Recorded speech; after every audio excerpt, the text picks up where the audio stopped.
ئەو کچە کوردەی بەهۆی جوانیەکەیەوە ئینگلیزەکان ڕفاندیان بۆ بەریتانیا. سەرچاوەکان دەڵێن دوای ئەوەی فەقێ ئەحمەد دارەشمانە دامەزرێنەری میرنشینی بابان لە بنەماڵەی پێنجەم لەگەڵ فەرماندەی ڕووس کەیغان هەوسەرگیری دەکات بەدەر لەلایەنی سیاسی منداڵەکانی ئەو باوکە کورد و کچە چاوشی نەقش زەردە رووسیا بە جۆرێک بوون کە سەرنجی چواردەوریان ڕاکێشاوە. لە نەوەکانی فەقێ ئەحمەد کچێک دەبێت کە سەرنجی خەڵکی و تەنانەت ئینگلیزەکان کە کوردستانیان لەژێر دەستا بوو ڕادەکێشێ. لە ئەدەبیاتی کوردیدا ئەو کچە بە کچی کافرۆش ناسراوە. ناوەکەی بەپێی هەندێک سەرچاوە گرێدراوەی باوەڕی دایکە گەورەیان کەیغان بووە کە لە ڕووی باوەڕەوە ئیسلام نەبووە، بۆیە پیان وتووە کافر و دواتر بە کچە کافرەکە ناویان هێناوە و بە تێپەڕبوونی کات بووە بە کافرۆش. تەنانەت عەشیرەتی کافرۆشی لە ئێستادا لە کوردستان بوونیان هەیە و لە سەرەتاوە لە ناوچەی پشدەر و بەرەو ناوچەکانی تر بڵاو بوونەتەوە و بەشێکی زۆری خەڵکی عەشیرەتەکەیان لە ناوچەکانی بازیان و شارباژێر و قەرەداخ و کەرکووکن و بەشێکیشیان لە ڕۆژهەڵات. ناوی عەشیرەتەکەشیان دەگەڕێتەوە بۆ هەمان چیرۆکی فەقێ ئەحمەد و کەیغان.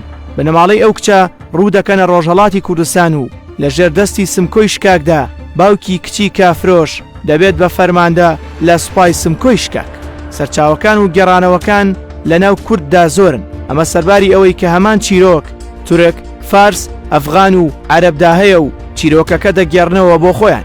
سەرباری ئەوەی کە لەم ساڵانەدا کەسێک وەک نزیکی کچی کافرۆش خۆی ناساند و چیرۆکەکە لەسەر شێوازی گێڕانەوەی ئەو داڕێژرایەوە وتی من لەو بنەماڵەیەم و کچی کافرۆش ناوی خەجیج جومعە مەولودە و ناوی کچی کافرۆش بۆ باوکی دەگەڕێتەوە کە دوای کۆتایی هاتنی دەسەڵاتی سمکۆی شکاک ڕوودەکاتە باشووری کوردستان و لە هەولێر نیشتەجێ دەبێت. بەهۆی ئەوەی کە هیچ کارێک نازانێ باوکی دوکانی کافرۆشی دادەنێ. ئەو کەسانەی کە بارەکانیان بە ئەسپ و گوێدرێژ دەهێنا بۆ هەولێر پیتاک و کاو ئالیکیان لەوێ دەکڕی. لە ساڵی 1934 لە تەمەنی گەنجیدا کچی کافرۆش لە ڕێگەی دوکانەکەی باوکیەوە دەگەڕێتەوە بۆ خانوەکەیان لە ناو تەکیەی شێخ کەریم، بەڵامبەر لە گەیشتنی بە ماڵەوە لەلایەن ئینگلیزەکانەوە دەڕفێنرێ.